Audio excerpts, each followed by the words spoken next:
All right, welcome in. Happy Saturday to you now here. What is this, the 16th of March? I cannot believe it. Plenty going on across the sports betting landscape this weekend. It's a big week coming up. Of course, Selection Sunday tomorrow as teams around the country in college hoops figure out whether or not a committee thinks that they are good enough in order to play for a national championship, but they can certainly help themselves by winning a game here today or two, and we've got plenty on the card in college hoops. We've got plenty in the NBA to go over, and oh yeah, this week, welcome back Major League Baseball here, and nobody better than our good friend Tokyo Brandon. He'll be joining us here to talk a little MLB and the futures market. You better hurry up on some of these teams, by the way. If you're planning on dabbling in the MLB futures market, you better hurry up because it is ever-changing, and there are still a couple of big names that could be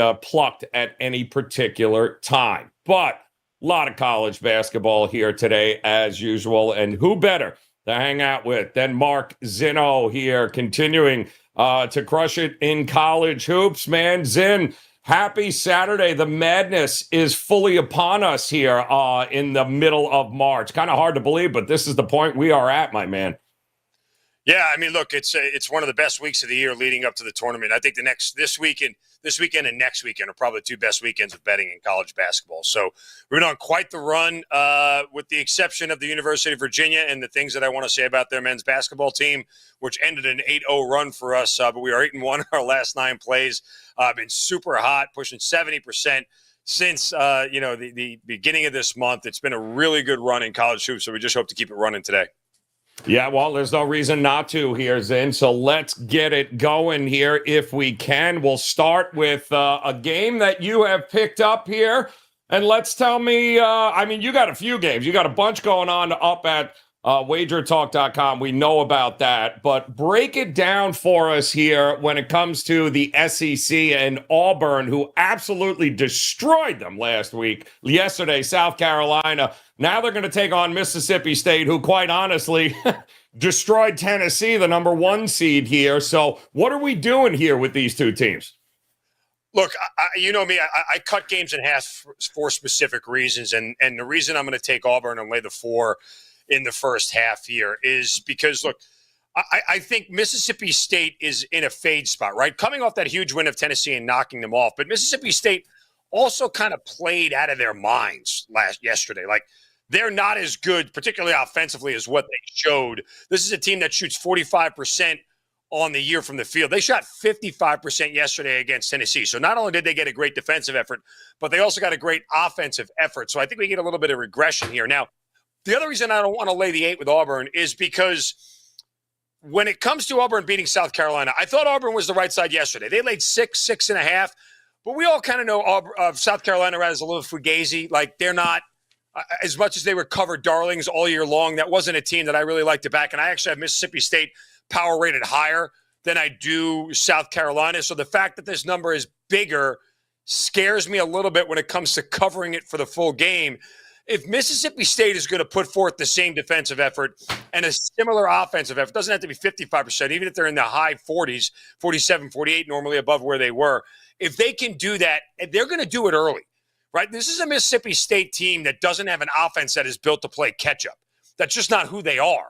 So if Auburn builds a lead early, yeah, I think they'll hold on and end up walking away with possibly a cover here, but maybe a backdoor Mississippi State could sneak it in. But, you know, it's that old adage I tell everybody all the time. If they ain't covering early, they ain't covering late. If Mississippi State isn't within a field goal here at the end of the half, Auburn can open up the doors and steamroll them regardless. I mean, yes, the game script is there that it could be a 2-point game and a half, and Auburn takes over in the second half and runs away with this thing. But I just feel like Auburn is the much better team here.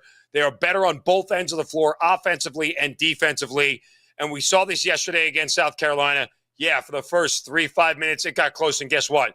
You could just see Bruce Pearl and Auburn kick it into another gear. They opened it up, and they never looked back, and I think that's the same thing that happens. Mississippi State's good, but I don't think they're at the level of Auburn. Auburn may be the best team in the SEC, and I think they're on a mission here to win this thing and possibly snake a number 1 seed away from somebody in the NCAA tournament. So I'll lay the floor with first half. In the Early, though. So you're going to go that early there. It's interesting, too, because this will be now what? The third game, I think, in 3 days for A&M. And you got to think, and that's the big question, right? Is the game that they won yesterday against Tennessee, are they still in a bubble, do you think? Is this game a must-win situation here, or did they do enough, do you think, down the stretch and beating Tennessee in order to be able to get in? Yeah, I mean, listen, that Tennessee win is going to be a huge feather in their cap when it comes to CBB. I mean, that's a quad one win, right? Like that's what you absolutely need when it comes to doing it. As Mississippi State, I think they're in. I think their resume says that they're in.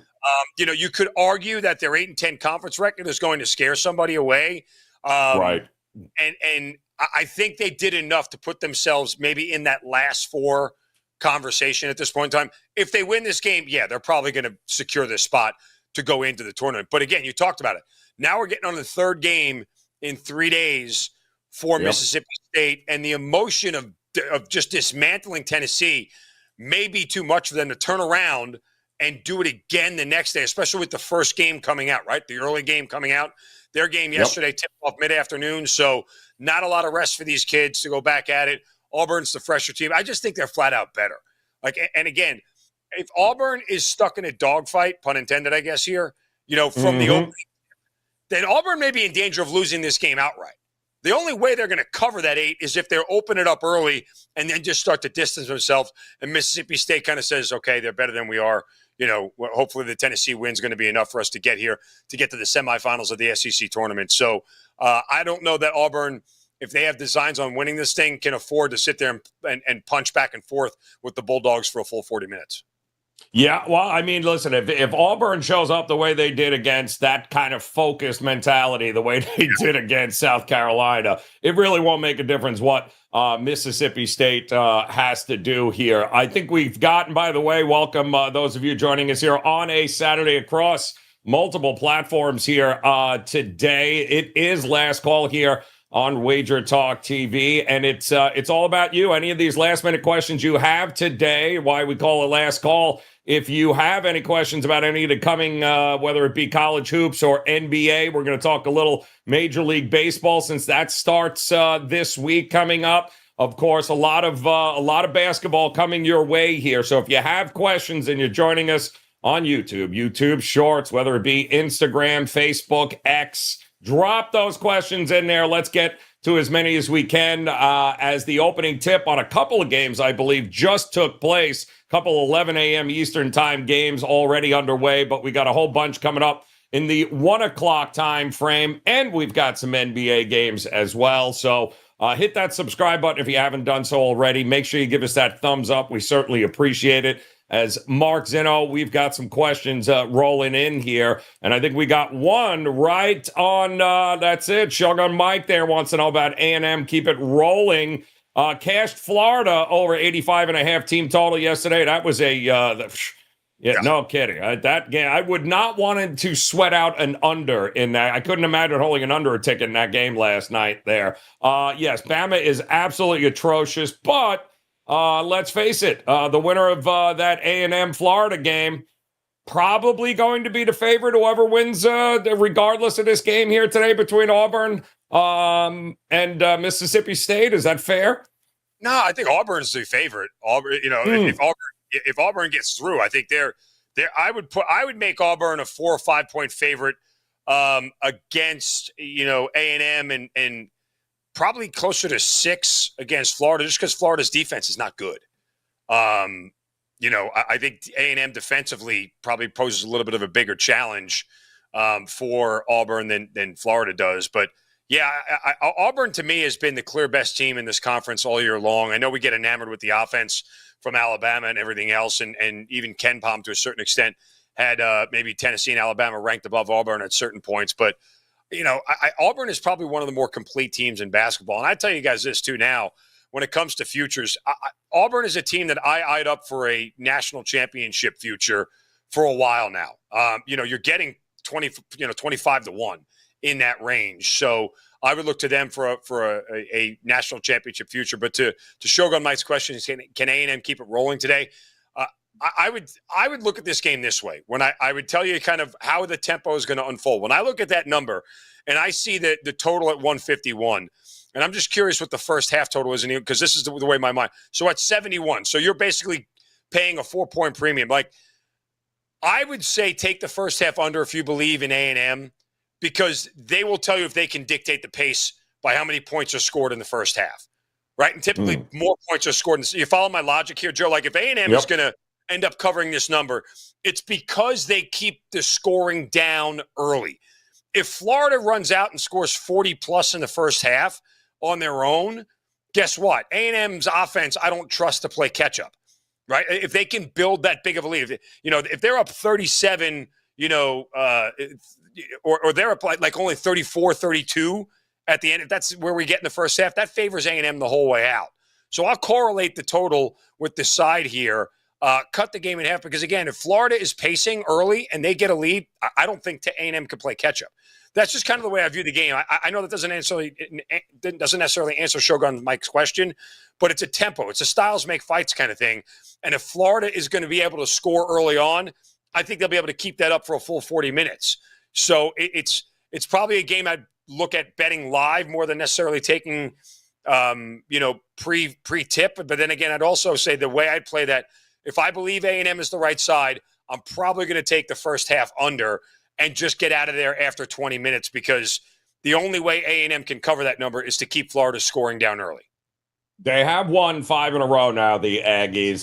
The argument can be made, listen, if they beat Florida, great. They're absolutely in, but I think they're absolutely in anyway. I mean, beating Kentucky and the way they beat Kentucky was pretty impressive. Kentucky, the number 2 seed. So you had the 1 and 2 seed in the SEC go down over the last couple of days here, and now we've got these lower seeds, and A&M has been absolutely rolling. It's been an They were a down and out, too, a little over a month ago, but Buzz Williams is a guy and one of the better coaching, and coaching matters this time of year, not to mention they hit lights out yesterday. I mean, they are not a great three-point shooting team. They went up 11 to 26 in. So now, wait, the question is, can that keep going? I wouldn't bank on that 2 games in a row. That's why I say if Florida is out early, they're not going to shoot that way again in back.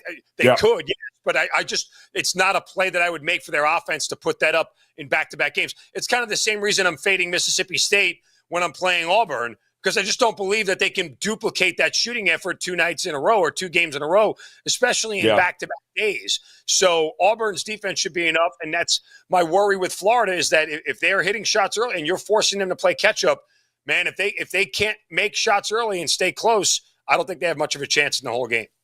Yeah, A&M did beat the Gators, by the way, guys, by, I believe it was 1 at their at Reed Arena there back in early February. They ran a last night. I think they're going to have to run again here today here with A&M if they're starting to make some shots. So I think it's going to be an interesting game for sure. But quite honestly, I think all the teams involved in the SEC that remain, they're all punched their ticket anyway. They're all going, and ultimately that's the big thing. What you wanted to avoid was what Tennessee did, which was to lose 2 games back-to-back and now have to wait a couple of days and be stewing in it. So that's the bigger problem there. We've got some questions in the Big Ten here. That game coming up here with Purdue. Can I just say I hate the Big Ten. I think this is such a overrated conference.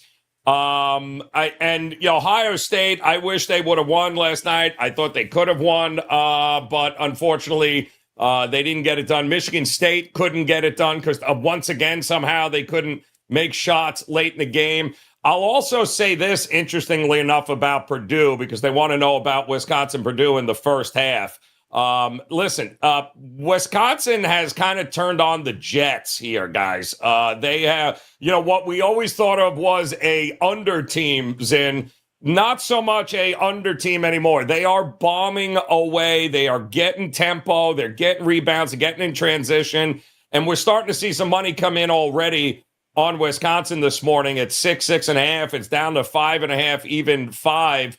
There was an injury in that game yesterday to Smith, I believe, for Purdue. Right? Yeah. So why are you playing him? Like, why play him, though? I mean, You look, already got a 1 seed. The only thing you care about at this point in time is winning the national. Everything else other than that comes up short for you. Exactly. I don't know how much odds makers are buying into narratives. I don't think they often do it, but this number feels shorter than what it should be. Now, sometimes what happens in these conference tournaments, right, is, we see teams riding momentum and odds reflect the team that is hot, even though objectively last game has nothing to do with this game, right? They're completely separate events and should be graded out as completely separate events. Yes, I think there is a certain amount of, second game in 2 days, third game in 3 days kind of deal that odds makers may move the line a point or so. But I made this number bigger than 5.5. This thing should be closer to 7, in my opinion, with Purdue laying, 6.5 or 7. But I do respect Wisconsin. Like, Wisconsin beating up on Northwestern might have been one of the least surprising things to me, just because, I didn't think Northwestern was ever that good, and I thought Wisconsin was a lot better. But like you said, Joe, this is about Wisconsin being able to score in this game against Purdue. I mean, and I would argue this. I think the total is probably a better play than necessarily the side here at 142 and a half. I mean, are we to sit here and believe that Wisconsin isn't getting to 70 in this game? Like, what's the empirical data? What's the evidence for me to believe that Wisconsin won't score 70 here? Or at least get to 69, 60, that close where, all Purdue has to do is get to 75 to cover this thing. 79-65 gets them a cover at 5.5, and you're over the total. So I think this is a lower number than expected. If you believe in Wisconsin, I think Wisconsin correlates to the over. Purdue correlates to the under, because that means Purdue has shut them down. And to your point, though, Joe, again, if it's one of those things for Purdue, they may pull up early. If Wisconsin gets out to an early lead, which is whoever asked the question is 100% right. It's Rick Parker. Thank you, Rick. Play Wisconsin in the first half, because if Purdue jumps out to a lead, Wisconsin may do the same thing and go, we don't need to hurt ourselves here. They're the number 1 seed. They're getting the number 1 seed. We're not playing after today. We'll get ourselves rested up for the tournament. I know that seems silly to say sometimes with a lot of these college athletes, but still, point simply being that I think Wisconsin the first half, if they can't keep it close, Purdue will run away with this thing.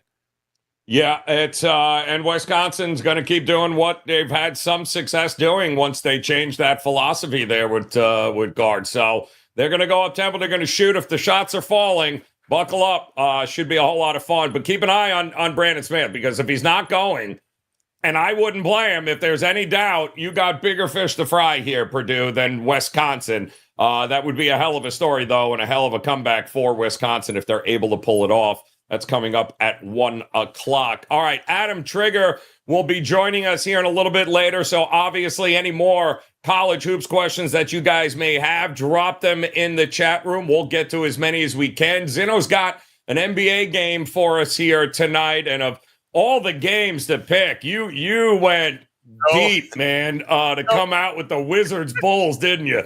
I do this for you because when I get ugly in the NBA, it ends up paying off. Right? We've seen this before. Somehow I find the ugliest game on the board, and it ends up working out. Look, I did these betting videos for WagerTalk. And they're coming out. And one of the things I always talk about is line correlation, right? And looking at spreads relative to other spreads that are out there. Look, the Chicago Bulls are not a great offensive team. That is fair, objectively true statement. So when I see the Chicago Bulls with a line that opened at Bulls minus 10.5 being the largest number they've laid all season long at home to any team, it immediately grabs my interest. Because how does a team that's bottom 5 in offense in the NBA in offensive efficiency end up laying 10 points? I don't care who it's to. Chicago shouldn't be laying 10 points to Auburn. Okay, that's how bad their offense is at this point. The average line that the Wizards have laid at home this year, Joe, minus 0.07. Higher math tells me that this is 10 points more than that.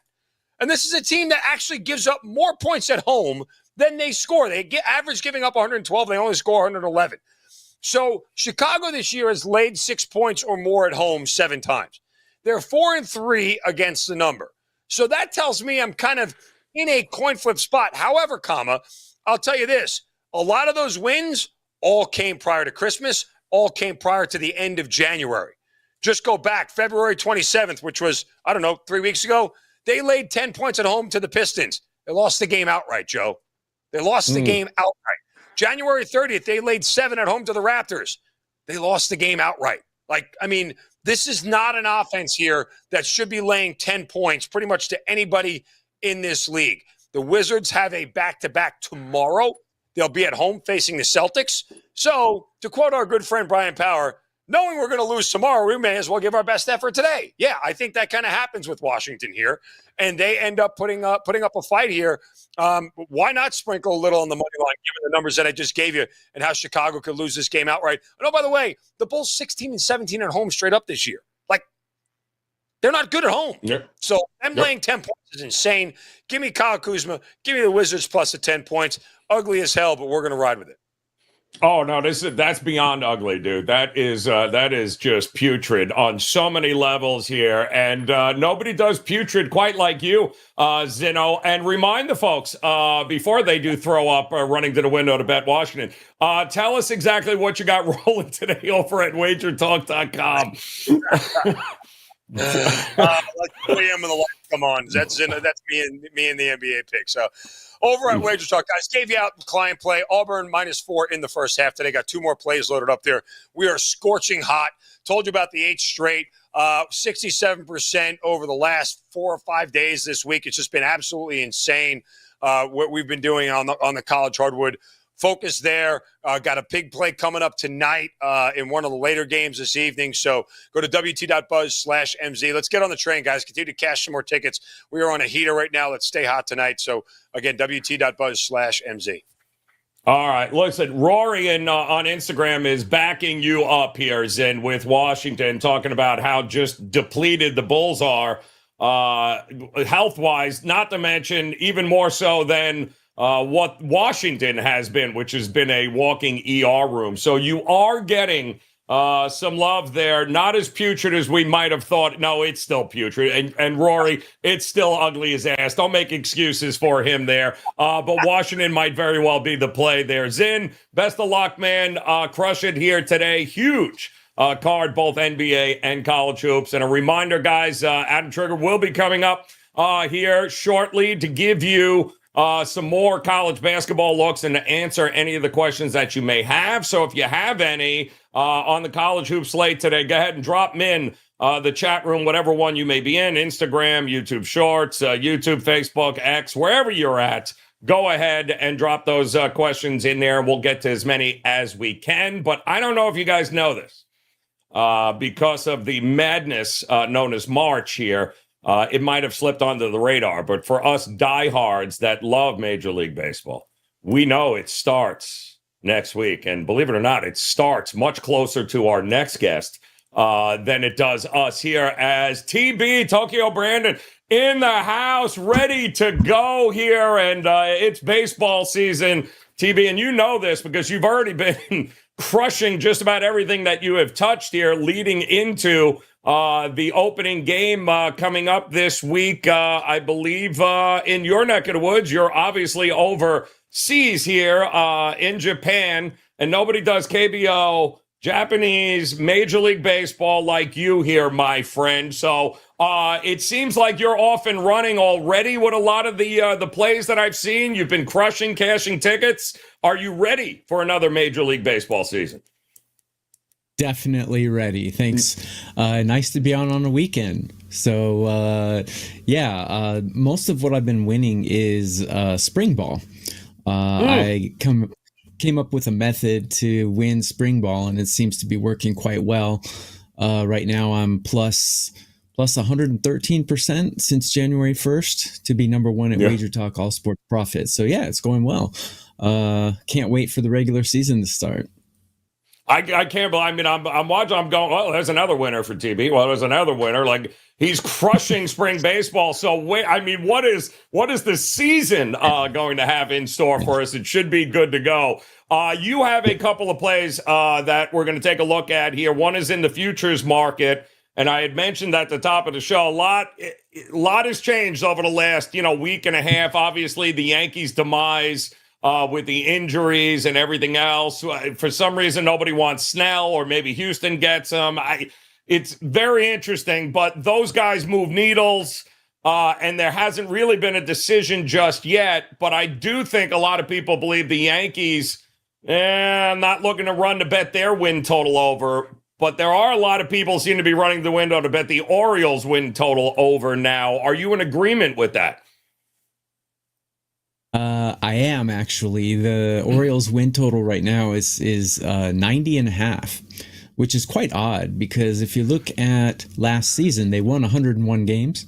And what did they do in the offseason? They added Corbin Burns, which is not a bad addition. He's only averaged 150 innings and sub-1 whip for all 4 of those years. Not bad. Not a bad guy to slip in there. I think the Orioles have best rotation in the AL East. They can slip Wells or someone else down to middle relief, and they still have a solid rotation. And if you look at the other teams in the AL East, they all got weaker. I mean, I realized the Yankees added Juan Soto, but Cole doesn't look like he's going to be pitching in 2024. And, who else do the Yankees have besides the nice black and white logo on their uniform? Soto and Judge. What else do they have? DJ LeMahieu. Now with Cole out, their ace is now Marcus Stroman, and that's not a guy I want to put my money on. Their best pitcher is Schmidt. Not looking good in Yankee Town, sorry to say. They do have a great bullpen, but it got weaker with the addition of Juan Soto. So I think all this equals the Orioles winning more games. The Tampa Bay Rays also, they lost their entire 4-man rotation. They patched it up with some additions, and they did actually a pretty good job, but I don't think they're going to win as many games as they did last year. The Blue Jays are the Blue Jays. They're always mediocre. Yep. And the Red Sox have absolutely no hope. Throwing $200 million at a pitcher like Bayo, I mean, come on. So, hey, if the Orioles had a black and white logo on their uniform and played in New York, they'd be minus 200 to win the AL East. And as it is right now, they're plus 190. It's absolutely ridiculous. Their win total was decreased by the book by 11 games. Why? I don't get it. Yeah. So I definitely would be betting the over on the Orioles win total there. And it's also, it should be noted for those joining that don't know, obviously the scheduling has changed over the last couple of seasons. So it's not as many games against, the American League East that there has been in years past, right? So the last number I heard, I think 32% of the schedule is against Tampa Bay, Yankees, Toronto, and Boston, who if they hit 79.5 wins, I swear I will... Not happening here, Boston. Absolutely trash. But they went last year 30-16 in one-run games here, that being the Baltimore Orioles. They were tremendous in close games, and they were also really good, 69-41 outside the American League East, which is really, really good. Can they? You think they can build is this a 100-win team, do you think, possibly? Absolutely. They have the best catcher in Major League Baseball. They have the best farm system in Major League Baseball. They have a great rotation. The lineup 1 through 7, very solid enough. And if you look at World Series champions, you don't have to have Aaron Judge and Juan Soto to win the World Series. What you need is good pitching. So, and the Orioles definitely have that. So let's not overlook the fact that despite having pretty much no names in their lineup, they ranked number 7 in run production in all of Major League Baseball. So absolutely, I'm loving the Orioles this season. Yep. No, you're not alone there. As hop on board, guys, before it all kicks off. That's the American League here, TB. Before we get to the National League, because you do have a future in that market as well. I know you've got an opportunity for folks to hop on board because not just Major League Baseball, KBO's got to be right around the corner. Japanese, the professional league, ready to go here, as well as MLB, a way to partner up and get all three leagues with you. Is that correct? That is absolutely correct. So I'm the number 2 all-time baseball handicapper in profit at WagerTalk, and I'm the number 1 all sports profit capper 2021, 2022, and 2024. You can get my Major League, Japanese, and KBO baseball package bundled together for 55% off at my page at WagerTalk. Hopefully they'll put the link up there so you can grab it. Yeah, there it is, wt.buzz/TB. Yep, get it done here. All right, let's go to everybody's team, obviously, that they're going to bet from now until 2045. The Dodgers, who I'm not sure if, I don't know where they're getting the money. I don't want to know, but they are just paying everyone. And they will be for the next 100 years, apparently. But the question is there any way... What stops this team here from winning 100 games or more again? I mean, what is it them? Because it's certainly nobody in the West, right? Absolutely nothing is going to stop them from winning 100 games. As a matter of fact, they won 100 games last year, and their rotation was in shambles at the end of the year. They were without Buehler. They were without Kershaw. They were without Urias. And what did they do this year? They added Yamamoto. They added Glasnow. I mean, just reloading. Joe, do you know the highest wins in MLB history in one season? Sorry to put you on the spot. It was, it's either I know the Yankees had it at one time, and then the Seattle had it, I think, at one point as well, right? Yeah. Correct. In 2001, Seattle Mariners had 116 wins, and I have a feeling this team's going to be chasing that number. Right now at the book, it's 103 and a half. I would jump all over the over 103 wins for this team. I mean, look, they've added pitchers to their rotation. They're getting their injured guys back.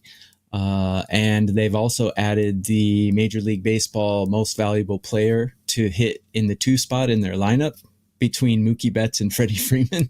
They have 3 MVP candidates batting 1, 2, 3. Their division got weaker. The Padres lost Snell, and they lost Soto as well. They did add Dylan Cease a couple days ago, but look, Dylan Cease is a downgrade from Snell. So overall, I think the Padres got weaker. And are you telling me that adding Ohtani, Yamamoto, and Glasnow is not worth 3 wins? They won 100 games last year. So absolutely over 103, easy. They should soar over that. And I believe they could set the new record for 116 wins this season. Yeah, big shout out to Rory there in Instagram as well. He is with you. So they're going to dominate for the next 10 years with that, how they have everyone locked up. And it's impossible. I mean, I'm looking here in a couple of different spots, 103 and a half still available. Even the Orioles still available at 90 and a half. I mean, there's still some markets here at and some books that you can hop on board and still get some value. But what's realistic? Because you're talking about setting the record, right? You're talking about 110 or more wins here. Very feasible. Even if they don't stay healthy, they still have enough to be able to get it done here. Correct. I have the Dodgers farm system ranked number 12 in Major League Baseball. So even if they rest, they still have the luxury of resting some starters and still being able to plug in solid talent like they did last year. And a lot of people are betting the under for the Dodgers win total, which I absolutely don't understand. Apparently, the logic would be that you're going to rest your starters because basically their division is pretty much locked up already, even though the season hasn't started yet. Who's going to win the division over the Dodgers? You know, the Giants, the Rockies, no. The Diamondbacks, no. The Diamondbacks got lucky to make the playoffs last year. So I think this team is going to be chasing history, and I don't think they're going to be resting. Shohei Ohtani is going to, for the first time be batting without pitching, which will actually make him healthier and give him more longevity. So Mookie Betts is one of the most, one of the biggest Iron Men in baseball. Freddie Freeman, these guys are not going to take games off. These guys are major competitors. They might rest a little bit here and there, but I mean, I think once 116 wins is within sight, I think they're going to be playing their starters to try to make history. That's really how I see this season shaking out for this team. All right, we got a comment here in the chat from Wager Wonk. Always a pleasure to see you there, Wager Wonk. Thanks for hanging out with us here on this Saturday, guys. Don't forget to hit that thumbs up or hit the subscribe button if you haven't done so already. And you're joining us here for the first time. We do this show each and every Saturday. We call it Last Call because it gives you an opportunity to jump in with any last-minute questions you might have on the slate of games coming up. In fact, college basketball, Adam Trigger will be here in just a few minutes. He'll be answering any questions that you have for college hoops, so make sure you drop them. But Wager Wonk here, TB, wants to know, it says, my book offers 106.5. Most wins in Major League Baseball at plus 115.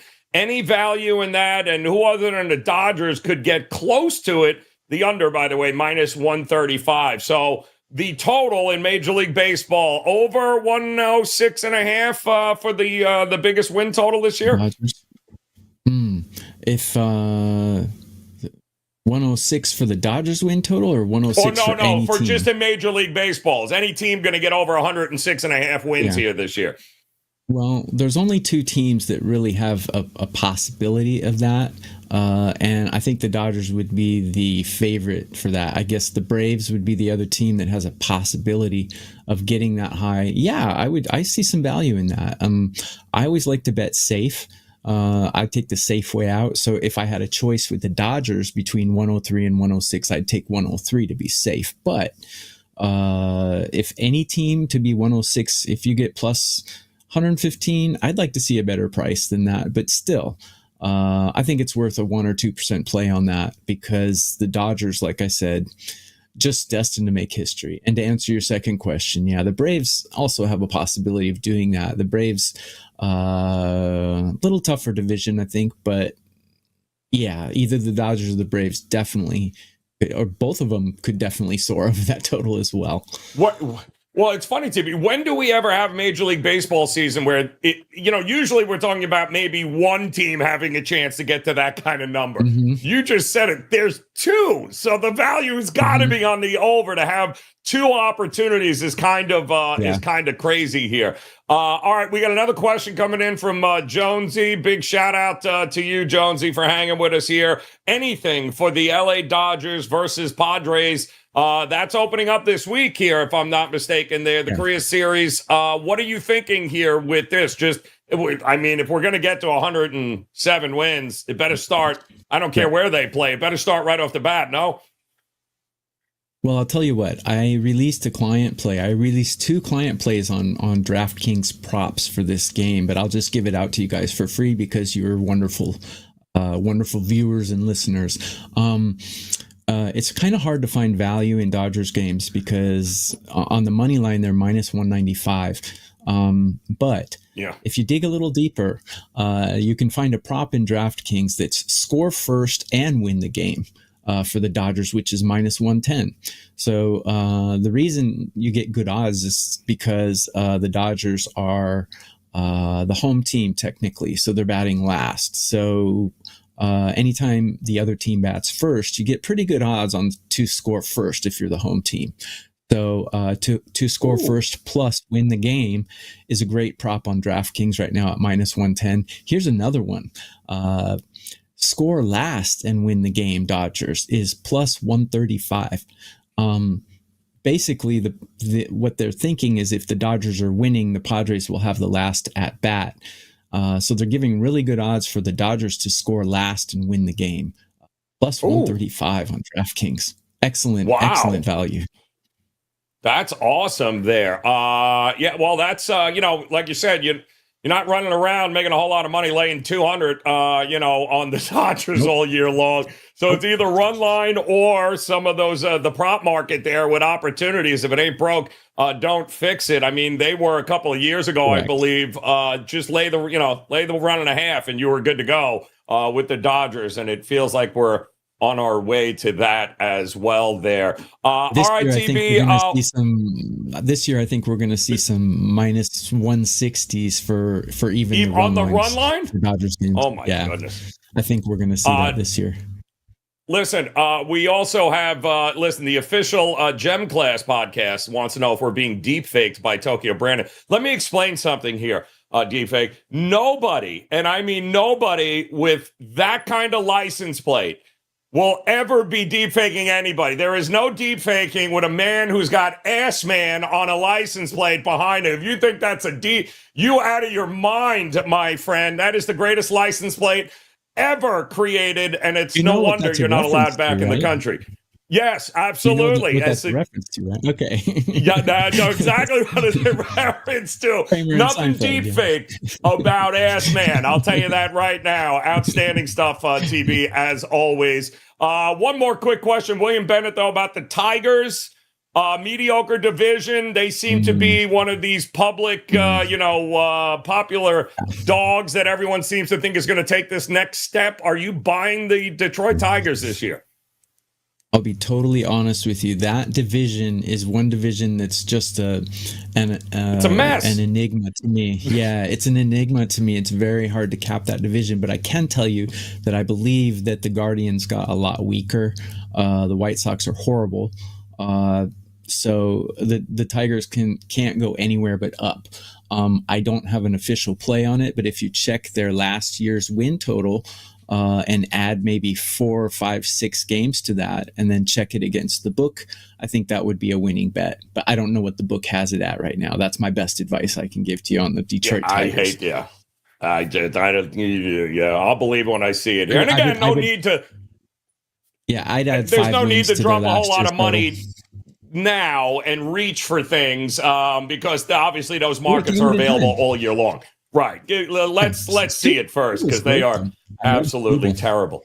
Yeah, exactly. Yeah, there you go. Isla Scoble could be, but he's got to stay healthy and stay on the damn field would be great. All right, TB, 80.5 is the number we're being told from strange man in my ear. 80.5 for Detroit here. 80.5 is below 500. So if you think they can break 500, I would take the over on that. I don't know. And generally, when I gamble, I don't like to guess. I like to bet things that I think are going to happen. And Tigers wins are just something I don't think is going to happen. Yes, absolutely correct here. Yep, outstanding stuff. Now, TB also, again, not in addition to Major League Baseball, but again, I know you and our next guest here, Adam Trigger, you guys love your KBO, man, and that is right around the corner. Is it not also? When does that season begin? The 30th. Oof. So, but actually, DraftKings does have their spring games up, and I'm 6-2 in KBO spring games. I'm putting those plays out daily. So, yeah, I'm winning. I love it, even though the season hasn't started. It's all about winning. Yep. Listen, you've been crushing spring baseball, which is just mind-numbing there. But if it ain't broke, don't fix it, TB. And you've got KBO, the Japanese Professional League, as well as MLB. That package is up and available at your site now. Get them all 3 at a 55% discount. No coupon needed. Just head over to WagerTalk.com and begin the winning on the diamond with Tokyo Brandon. TB, we appreciate the time, brother. Best of luck here with the weekend. No doubt you'll be cashing tickets. And we'll see you again next week here on Wager Talk TV. We appreciate it, TB. We appreciate it, man. All right, we've got a whole lot coming up here. College basketball is off and running here today, which means we're bringing in one of the best here to answer any of those final questions that you may have here with college hoops. And there he is.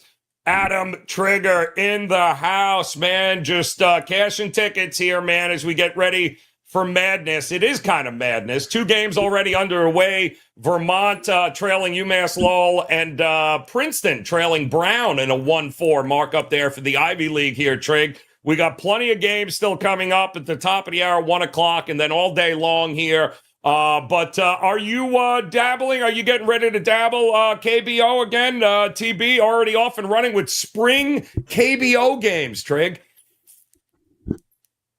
Yeah, I mean, I don't do spring for either because they're hard to get down on. So I don't want to put my clients in that position to like have to try to, you know what I mean? Like try to, it's really can be difficult to do.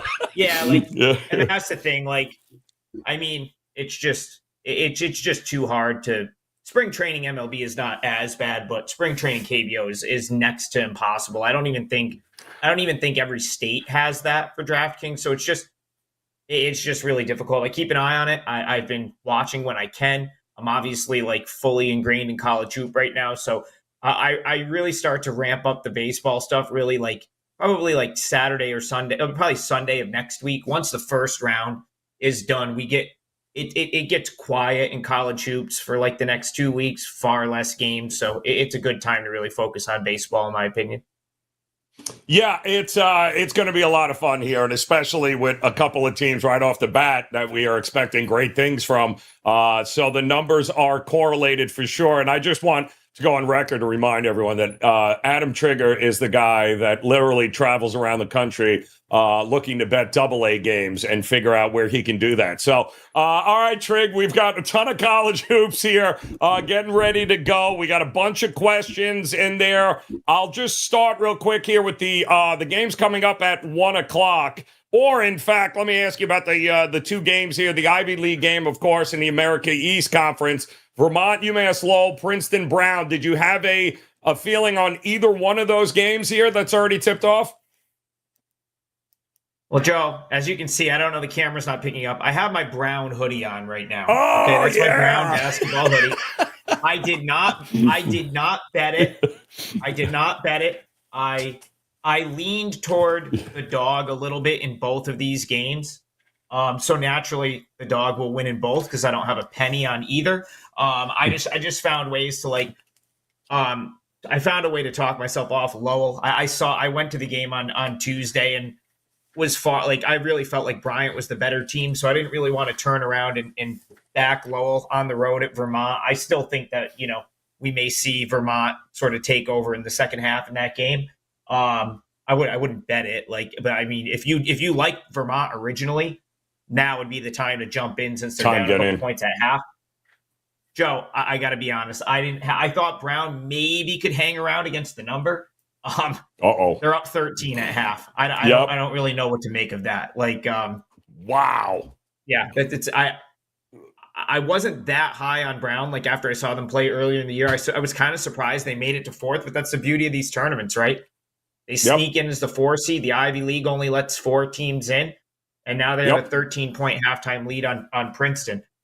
It's a 4-team tournament. The other game, Yale and Cornell. I guess I'll touch on that one real quick while we get started. Shoot. Yep. Should be an awesome game. I lean Yale, and mostly because I've just been higher on Yale this year than I was on Cornell.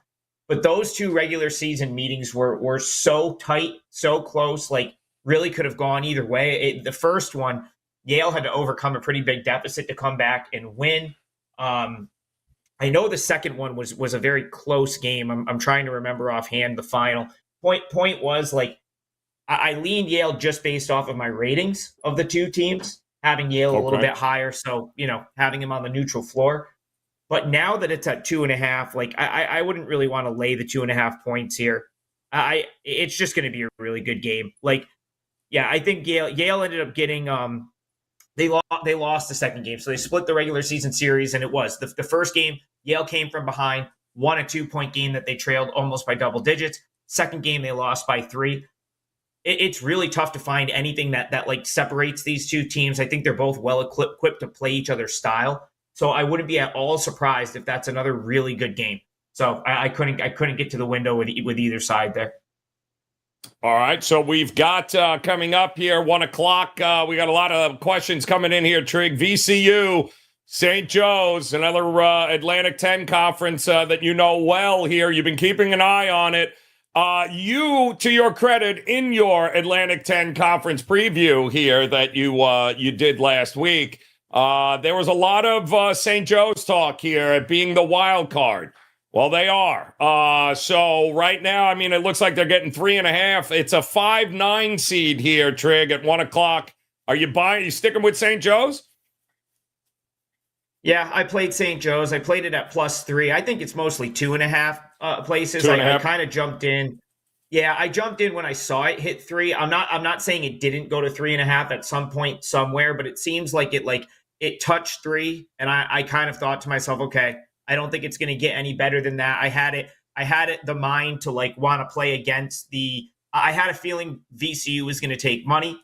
It's kind of how some of these favorites have gone in this tournament. So far, I played against the move with St. Bonaventure on Friday, or I'm sorry, on Thursday, and that proved to be correct. They got it done in double overtime. Yeah, what it comes down to for me is I like St. Joe's guards. I like St. Joe's ability to score. This is going to be a scenario, Joe, where it's going to be, what's going to win out, good offense or good defense. If you subscribe to the theory that the offensive teams tend to have a little bit of an edge when it's multiple games and multiple days, which I do in these tournaments, then I think you have to give a little bit of an edge to St. Joe's. Obviously, these two teams had the day off yesterday, the way this tournament is set up. So, you could look at that and say, okay, well, that maybe helps VCU a little bit, but it comes down to the guard play for me. These two teams played once during the regular season. VCU squeaked out a 73-69 win. I won't be surprised at all if St. Joe's gets them back. And yes, if you watch the A10 preview, we were definitely wrong about Dayton. I thought they might come through this tournament and roll. They of course did not. But we said, Kai McKee and I kind of agreed, if you are gonna go against the grain somewhere in this tournament, we liked St. Joe's, and I still like St. Joe's. I think VCU offensively, it's kind of mediocre when you look at their offensive numbers. In the context of this conference, very average. St. Joe's very good. They were number 4 in the A10 in offensive efficiency. Reynolds is a stud. He had 30 the other day, and there was a little bit of a rumor going into the Richmond game that they were a little bit banged up. Reynolds was banged up. Now they've had an extra day to rest, so I almost think the extra day may help them, even more here. So yeah, I took the 3. Yep. I like St. Joe's. I think they've got a good chance to be the team that cuts the nets down here, especially now with who we have left in the field. Yeah, it's here they go, off and running. Never count them out here. We do have, of course, a bunch of other 1 o'clock starts getting ready to go, and a lot of people asking. I know on Instagram, a lot of guys looking to know what Purdue and Wisconsin, your thoughts here. And again, we'll just, we'll say it again. We saw the injury there to the stud point guard there for Purdue yesterday, who left the game. Listen, I don't know what Purdue has to gain here, win or lose here, Trig. It feels like Purdue is still safely going to be a number 1 seed, especially with Arizona, I think, losing yesterday. Does Braden Smith play? Does he not with the calf injury? I would keep an eye on it. But ultimately, Wisconsin has completely changed the way they play. Slow and methodical, my ass. They're just chucking up threes all over the place, Trig, and trying to get as many points as they can, which is not a bad way to approach it against Purdue. The money's coming in on Wisconsin. 6 down to 5.5 I'm seeing here. Are you buying it one way or the other? I would actually fade that. I kind of like Purdue, Joe. I have this feeling now. I don't like them in the Big Ten tournament as much because I don't know how much they care about these games specifically. Of course, they last year they won the Big Ten tournament, squeaked it out in a game against Penn State in the final, and then of course they lose to Fairleigh Dickinson. So I wouldn't fault them for looking ahead to next week, but at the same time, I do like what I've seen out of Wisconsin, I suppose. Not a team I was overly high on, as of even a week or two ago. But I'm not trying to come in take what I think might be a little bit of a light number, if you will, 5.5. I think you need to. I think I need a few more points to even consider sort of going to battle with Wisconsin there. I'm not saying I like Purdue though. There's much. I would say this is probably one of my sort of games I have the least opinion on today, which has been the case in the big. I guess in the context of the Big 12, I do think Illinois wins. I think you probably could lay 4.5 if you're talking about the other Big Ten semifinal. I did a show earlier this week where I mentioned that I thought the best bet in the Big Ten was probably Illinois to win the tournament at something like 3-1. They kind of squeaked by Ohio State last night. Maybe this is where they go off and cover a number against someone. So I think in the Big Ten games, I would say strongest lean today would be Illinois minus the 4, but not something that I played personally. All right, so let me, it was funny yesterday, Trig, you and I, we did the college basketball show, and after the show, we're talking and we're looking at the St. Peter's game, and we're going, who in their right mind thinks they're going to get to 140 points in this game? And that total was over the top crazy, and sure enough, not only did St. Peter's win outright last night, but that they could have played the game twice, Trig, and not gotten to that number here. It's a different story today, it looks like. Looks like the market has adjusted on St. Peter's, who, kind of crazy, has a chance of actually pulling it down, don't they? Yeah, I'm kicking myself. I ended up not adding it for clients. I didn't play it either. I just I really wanted 3.5 or 4. I do think maybe it went to 3.5 at some point, but I just had this vision of what Quinnipiac has done to me all season, which is anytime I try to bet against them, they just are shoot 60% from the field, and they finally, St. Peter's had a good game plan. They did exactly what I said that they were probably going to do.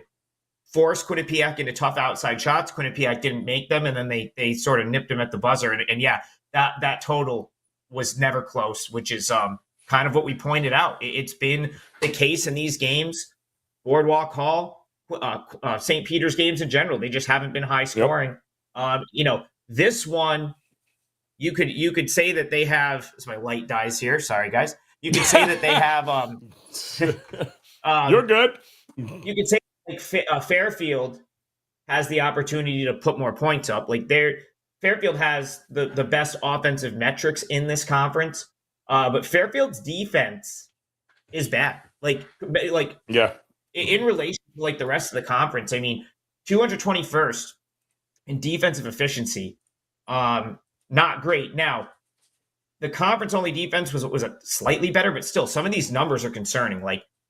10th in block percentage, defensive efficiency in MAC play is 9th. The only two teams that were better than them were Manhattan and Siena. So you have to ask yourself, does that mean that St. Peter's can score a little bit? If it does, I mean, maybe on the offensive glass, right? Maybe on the rebound, maybe rebounding. St. Peter's is a pretty good rebounding team.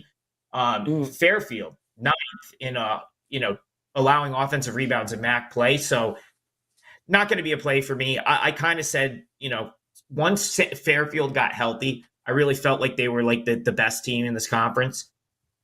I just don't know if I would want to be in a scenario where I needed St. Peter's, knowing how offensively challenged that team is, to potentially need to try to claw back into a game with Fairfield after they go on one of their sort of spurts, which is kind of what they've been doing. So a pass for me here. No real play, I suppose, either way.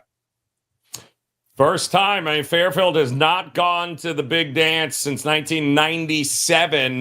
So it'll be interesting to see if they can get this win here today. And I think it will come down to, can Fairfield make threes? If they can, I don't see any way in St. Peter's being able to come back. And that could be the key to it all in this one here. All right, we've got a couple other questions coming up. And I know we've got some people with UAB in South Florida here coming up. It's kind of strange how FAU, who, wins yesterday against North Texas, and their prize is to take on Temple, who's already bet against themselves from what I hear, Trick. But now you look at the number 1 seed, South Florida, steamrolls them yesterday, and they get UAB. Doesn't seem quite fair, but that's just the way it works right now. Yeah, I this is a tough game. I guess I'll move on. Let me move on to the other one because, man, UAB South Florida, flip a coin, should be a great game. I understand why people would like South Florida, but I think I think you'd be discounting this UAB team if you just thought that South Florida was like exponentially better than them. That's going to be a really good basketball game, one I want no part of from a betting perspective. I love Kennedy. Yeah, I love him as a coach. Yeah, I certainly had UAB rated higher than South Florida earlier this year and for a lot of the year. So, I'm kind of, but again, South Florida, fade at your own peril, right? Like I thankfully didn't try to step in front of them when they were like on fire for a while. And I guess I've had success not playing against them. So I had no interest in UAB for that reason. In the other American game, I think I'd lean Temple just because I think some of their like metrics are a little bit out of whack. If they were in fact, Joe, tanking for the Philly mob, then you have to think that now that they're actually trying, the numbers you're probably getting a little bit of a bargain in Temple games. I couldn't quite bring myself to bet it yesterday against Charlotte, although I kind of felt the same way. Right. I don't really want to bet against FAU here, but I kind of feel the same way again. Like 13.5 is kind of it's just too many. 14. FAU's had a real issue guarding people at times this season. I don't really want to lay 14 with Florida Atlantic, Joe. That's another one that I won't be involved in, but it would be Temple or pass for me. Well, it's another game in which FAU has bigger fish to fry here, people. This is a team returning almost everyone from the Final Four a year ago. Great if we can win, but expecting them to win by 14 is, they could care less. They just want to get into the dance. They got bigger dreams and hopes there. So that's going to be that one coming up there in the American Athletic, which should be extremely interesting. We go down to some of the other bigger games coming up here, Trig. First of all, the SEC, for all the hoopla, their 1 and 2 seed are bounced. Out. See ya. Bye. Thanks, Kentucky. Thanks, Tennessee. You'll have to wait to see where you land here. Auburn looked amazing, but Mississippi State, Texas, we talked about Texas A&M, you and I, yesterday, about how, man, they are just continuing to roll here with buzz. It's going to be outside of Auburn. I mean, look at who these teams are left in the SEC that could win this tournament, Trig. I got to be honest. I just don't care about either of these two games. CT likes A&M, so there you go. That's like literally my strongest opinion. Oh, there you go. On the SEC today is CT bets like Texas A&M. I'm willing to trust his opinion there. These are not the matchups I expected. They're not collectively. They're 4 teams that I have not formulated super strong opinions on for or against either way this year. So the fact that this is the Final Four in the SEC. It's just a hard pass for me. I'd rather go to a different game that I have a stronger opinion on. All right, so let me get some of these other big games here. Let's go to Houston, Iowa State. Iowa State thoroughly beat the snot out of Baylor last night. Baylor just could not get anything going offensively. But now Iowa State beat Houston earlier this year. Well, but then again, so did the team that they just ran over yesterday too, as well. I think ended up beating them earlier this year. In fact, I think both teams Houston has basically stomped on beat Houston earlier. Does Iowa State get a second win against Houston this year? I'm not betting against Houston. I kind of no. I made the mistake. Of thinking that Houston just wasn't like this type of caliber of team. Like I think I even went on shows and kind of talked about, okay, like, I got to see Houston play against Baylor in person. I was on the wrong side of that one. Unfortunately, went to overtime and I lost with an underdog. Not fair, Joe, but it is what it is. Yep. But man, like the more I watch this Houston team, their number one defensive efficiency, they've been kind of like really like impressive that they're 12th in adjusted offensive efficiency when I really like the eye test doesn't tell me that their offense is as good as that. I felt like they kind of like even Baylor, when I got to see them play down in Waco, a team that's like not really great defensively. Like they've definitely improved a little bit, but certainly not great defensively. He's kind of figured out how to shut Houston down. I was like, man, this there's just something lacking with this team. And then they kind of keep, having these injuries pop up. So I'm kind of asking myself, well, at what point can you just lose rotation pieces or guys that are, contribute to the greater good of the team and still maintain this elite status? But they have. And Iowa State is a team, like we did a Big 12 preview, me, Kelly, and CT. I thought Baylor was going to be in this game. I thought Baylor or BYU would be in this game. Like I was willing to fade the top two teams from like a big picture perspective, that one of them would slip up along the way. I got to admit, thankfully I didn't. I had Baylor on my short list yesterday of games. I stayed off of it and they got crushed. So I think I lean Houston ever so slightly, just from Houston starting to make their way into like the couple of really truly like elite teams in the country right now, as far as I'm concerned.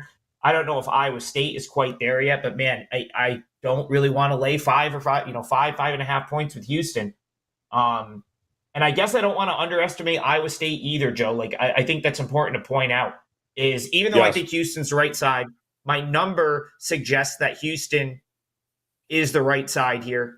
I think 6.5, 6 is probably what I would have made this. I don't really want to play against Iowa State right now either. And I think that's, that becomes the battle when you get to this part of conference tournament weekend. Like you're basically dealing with all teams that have played well. Like you had to play well to get to this point. So you really have to decide, is it worth laying 5.5 points against an Iowa State team that's playing well? For me, it's not in this scenario. Like I'll put my coin elsewhere, if you will. So Iowa State, the only school to have played in the tournament title game and never lost. They're 5-0 all time in this situation. But I think to me it comes down to Trig, what they did yesterday to Baylor from shooting the ball, not just twos, but the threes that they were hitting. Nearly 50% they hit in that game last night. If they don't hit that against Houston, I don't know how in the world they're going to win this game. That's the problem that I have. But if it ain't broke, don't fix it here, because Houston in the first half has been absolute money. They love to go out and boat race teams. There is a revenge factor here because they lost. So the opportunity here with Houston to finally put all of it to bed. Can they go rolling into tournament time? And, ironically enough, Arizona loses last night, Trig, which I guess should not be a big surprise since how inconsistent they've been. But with Arizona losing, Tennessee losing, North Carolina playing for a championship tonight, the number one seeds in your mind still Houston, Purdue, if North Carolina wins tonight, North Carolina sneak into a 1, who are your 4 number ones now, given what we've just seen with Tennessee and Arizona? Yeah, it's going to be Houston, UConn, Purdue, and then I would be shocked if UNC lost tonight. Like they're right. You're asking NC State to win 5 games in 5 days. I think I read Horn was like a little bit banged up. I know he played. He wasn't like super effective in that game last night. I think he only had like maybe 8 points. But like, man, 5 games in 5 days for a team in NC State that, like, I did mention when we did the ACC preview that I thought that they were taking better shots. I thought that they've improved down the stretch. So I guess it doesn't surprise me, Joe, that they were able to string together a couple wins against like a Syracuse, a Virginia. Those are kind of fringe, right? And teams like it. The win over Duke is nice, but I've even kind of commented I felt like Duke was a little soft all year. I didn't think that was a good matchup for NC State, so certainly impressed that they were able to win that game against Duke.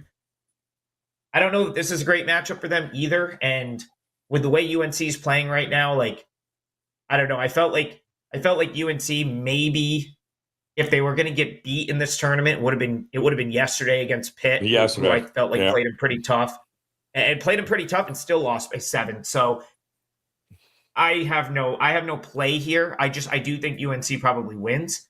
I guess I don't see a world where NC State plays well enough for a 5th straight day in a row to beat North Carolina. At the same time, I'm not dying to lay 10. I do know a couple of sharp people that got in at like 8, 8.5, or 8.5 maybe. Would have opened overnight.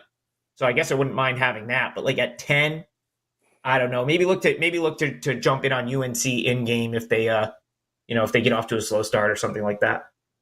Yep, absolutely. I mean, guys, the games are off and running, and as you can tell, Trig is wearing his brown jersey. And if you look at the scoreboard right now, it is a beatdown of epic proportions against Princeton right now in the early matchup. And Trig told you a little bit earlier at the break, might not be a bad time to jump in on Vermont here, who is, what a game this is turning out to be with UMass Lowell. 39-38, it looks like right now. UMass Lowell up 1. They had the lead at the break there, Trig. Now, you mentioned you got, how many plays you got up at WagerTalk right now, locked and loaded here for the card today? I'll tell you what, I got 2 plays. The one I have up for sale right now, because of what time it is, I just realized how late it is. I already commented on the show. I'm just going to give you, so that's St. Joe's +3. St. Joe's +3 is a 4% play. If you bought it already, don't worry about it. I'm going to attach the other one to that package. So I do have a second one.